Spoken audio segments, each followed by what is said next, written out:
So I didn't do a proper intro because I figured that I wouldn't catch anything today, and after about 20 minutes of watching Chase fish go everywhere, I ran into this guy, which is a heck of a stud bluegill. See if I can get him on camera here. Sorry, I don't have anything set up yet. That is a big bluegill. It's a big male, so I'm gonna let him go, and we're gonna start the video out with this guy. So hopefully we catch a bunch more. All right, sorry for the rushed intro there. I came to this pond because there are really nice bluegill in it, and it's become very evident that this pond has had a lot of pressure. I call it a pond, it's actually a lake. It's 25 acres, and sorry, I just had a fish come up to it. I'm fishing for bluegill right now because the bass in here are just tiny, and the bluegill are actually really nicely sized. So my goal is to catch a couple really nice sized bluegill. Hold up, we got another fish looking at it.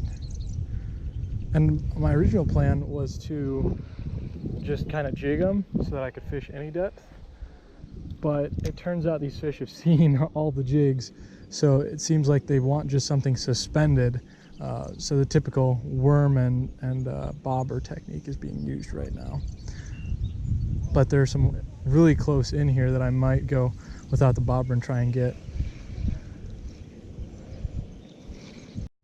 Alright, so I just hooked up on the next fish on the very next cast, and this is a stud muffin too. Oh my goodness, that is a stud muffin bluegill. Look at him. He inhaled that thing. So he's not really cooperating with me, but you can look at how big he is and how deep he is. I can't get hardly my hand curled around him this way. Here's a better view. That is a monster bluegill.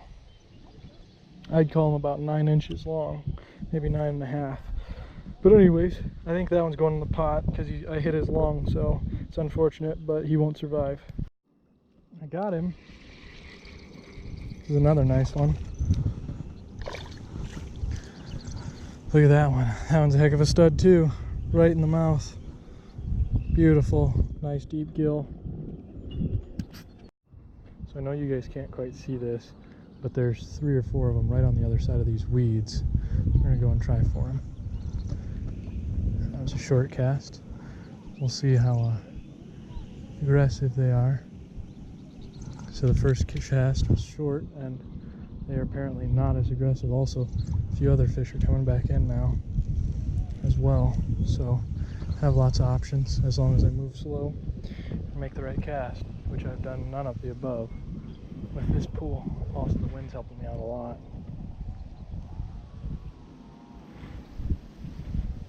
There we go.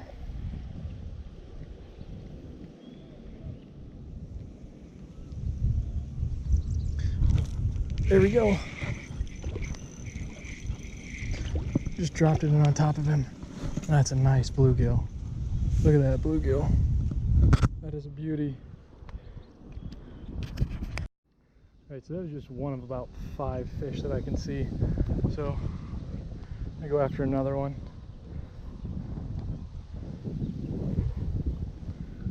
Alright. Let it drop down to him. Give him some jiggles. Watching for him to come for it. Didn't even move when I brought it past him. I think he's been caught before. He's an aggressive one.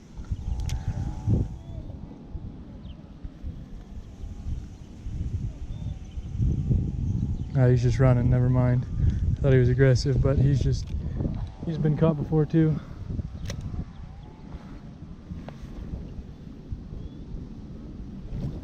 I missed him. So there's another fish right over here. He went up to it, gave it a nibble, didn't get in his mouth. Also, I apologize for this wind noise, even though you probably can't hear me apologize for it, but this wind is just terrible tonight. I can't really see these fish when these winds come up. I mean, it takes the Oh, I lost him. Uh, it takes such a good guess to see when your jig disappears, because these fish are sitting deeper than 2 or 3 feet. So your jig disappears and all you have is an outline of a fish. You're trying to read if they've got it in their mouth or they're just looking at it. So it's really hard to see because they're not really running with this. They're just kind of nibbling at it. I think I got him. Nope. Like that fish right there, he came up to it and he looked at it and he looked at it and he looked at it.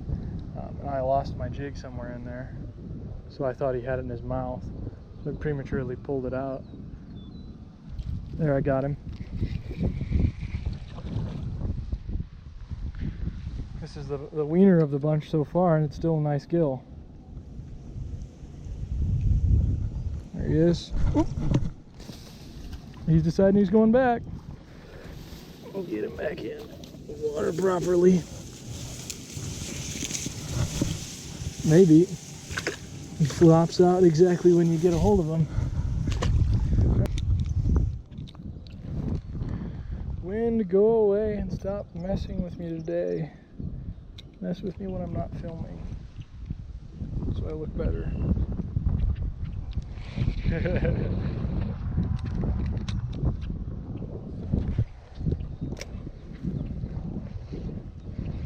This wind is horrible and I apologize. The audio on this thing I'm probably going to have to voice over the whole time.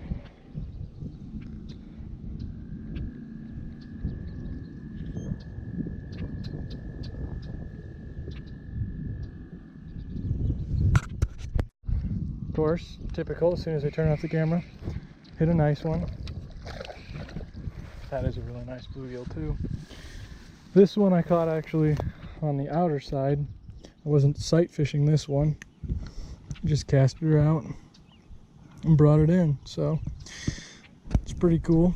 And we'll let this one go too. So I don't know what got into him, but I just second cast right after that last one. I hit this one. It's a nice one too. Look at how thick that one is. That one is just beautiful. Nice bluegill. Time changes bluegill into tasty organisms.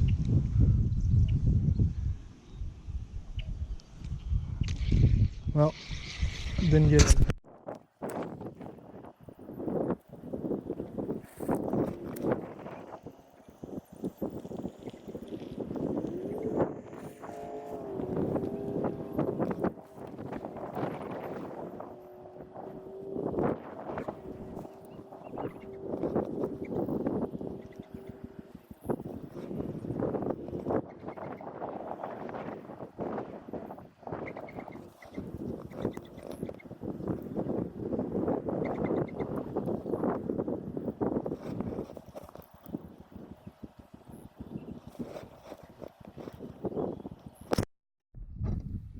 So at this point in the video, I wanted to show you guys how to clean a bluegill, but I forgot that most of the time when you're cleaning a bluegill, your hand is pressed on top of the bluegill in order to keep the fish from sliding back and forth.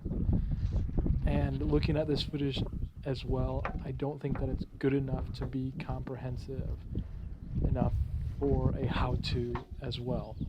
So I'm just going to have the one that I've done, but I will continue to try and get better footage for you guys. Sorry that the narration's a little rough.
first part of this video, I had a really botchy intro because I started out and I was fishing, and I fished for about a half hour and I didn't catch a dang fish.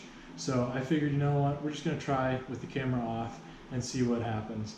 So that being said, I found a bank that the fish seemed to be biting really well on. However, that bank was really windswept, so I had a lot of issues with the audio, and that whole part of that video is just really not well put together. So the only way that I can possibly salvage this video is by doing a catch and cook. You guys saw me clean these fish. I have recording of that, hopefully. And what I'm going to do is I'm going to clean these guys up, and then we're going to fry them so that we at least have a decent video to put together for you guys. So during the cleaning portion, where I had the whole carcasses, the wind was horrible, so I'll probably be muting that. But what I'm going to do here is you can see that I have the skin left on them, on these fillets. So I'm going to take the skin off of them, and I'll show you guys how I do that. In addition, another reason why I did that is that cleaning station was horrendous, and whoever did the pump work on that, they either didn't install it properly or it's too early in the season and they haven't reinstalled it. So I didn't want to put my nice fish fillets on some surface that's really crappy, so I just skinned them out, made sure that the meat was always up, and then from there I'm going to bring them home, I'm going to wash them up, stuff, and then we'll fry them up. So I got 8 fish, so I have 16 fillets. I'm not going to show you all 16, but it's not going to take me too long after I get them all laid out here. So what I do is I start from the tail end. You pinch with a finger, you come in right behind the tail, and you just bring that knife back and forth. Well, I have a too sharp a knife apparently. So if you cut your tail off, the other thing you can do is come in from where those ribs are and just push up. Maybe I have too dull a knife, I don't know, we'll find out.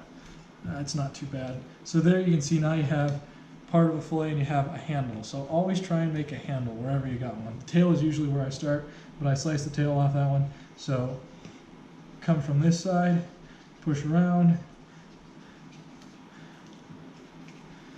back to that tail, or you slide it off that way, come back over here, and there you got a fillet. Show that to you. So this is a totally boneless fillet. There's no ribs in here, there's nothing, and I'll explain that in the video. I'll probably mute it over and just voice over it because that wind was horrendous out there. It was probably about a 20-mile-an-hour wind straight in my face, so speaking to a camera is kind of impossible without just hearing whoosh. So here's the second one again. I just pinched to hold that tail. You can see that that handle's doing a little better for me now. And I'm just sliding that knife real slightly back and forth, keeping it at a pretty good angle so I can get as much meat out of that fillet as possible. And then push through. There's another fillet right there, completely boneless like I said. So I just gave this knife just a little touch up on the edge, and we'll show you the difference between a dull blade and a sharp blade. So now we've got a pretty good edge, not down to a razor yet, but see how much faster that was than the other one? We'll do another one here. Tail's the hardest part. Once you get that tail, and make sure you're not going to cut the scales off, just back and forth. You just push. Look at that, come right off. I got a little greedy on that one, but that's okay. So we've got our pan of fillets here, and then over there we got our pan of oil warming up. The sauce or breading we're going to be using is this Andes sauce. It's the red stuff. It's really good. It's the New Orleans style, and it's not too spicy, and I'm not somebody who necessarily likes super spicy things, so it's a good range. If you like mild, you'll definitely like it. I'm just grabbing another plate here for the actual cooked fillets. I'm going to move you closer in once we start breading them up and toss them in when our grease gets hot. So now that our oil is hot, what I'm going to do is I'm going to pour some of this breading on the plate. Be generous with it, so it's cheap and it tastes good, so you know there's no downsides. Take your fillet, dip them in one side, So you get it nice and covered like that, and make sure you get the ends too. Then flip it a couple times. And then here's the part where you gotta be careful. So, move you in close. Just drop it in the grease nice and slow. Lay it down and won't splash on you. We'll do that a couple more times. Get you set up again. There we go. Take them in, bread them up on one side. Make sure to get everywhere. Flip over. Yeah, that looks like a good fillet. Then, watch. Dip it in the one end, slow. No splashes, no splashes. One more, then we'll cut this into a couple different segments, and we'll get her done. We'll cook them up, and we'll show you what they look like when they're all nice and done. Here we go. Flip, make sure you get everything nice and covered. It looks like 4 fillets per pan is what we're gonna have. Lay her down, yep, right in there, perfect. And here we go. Hear that noise? That's the sound of success and tastiness wrapped into one. Also, when you're doing these in a pan, you want to make sure you flip them over. Make sure that fillet gets nice and crispy on both sides. So when they look like they're starting to get done, that top end will be really golden, as you can see here. And then you'll kind of notice they curl on themselves, and that's how you know they're really done. And then if you want another test, take them and pop them apart. I know these aren't done yet, so I'm not going to do that. It should take about 1.5 to 2 minutes per fillet, or per side, excuse me. So 5-6 minutes, they should be completely done. There's our plate of fried bluegill, and we're going to enjoy them now. They should be nice and crispy. Yeah, you can hear them crisp just in there. Definitely a good taste, so we're going to eat these guys up and call it a video. Well, everybody, that's it for this video. Thank you for watching. Hopefully you liked it. Hopefully you learned something. And I hope that if you do happen to use this fish recipe that you like that too. Thanks again.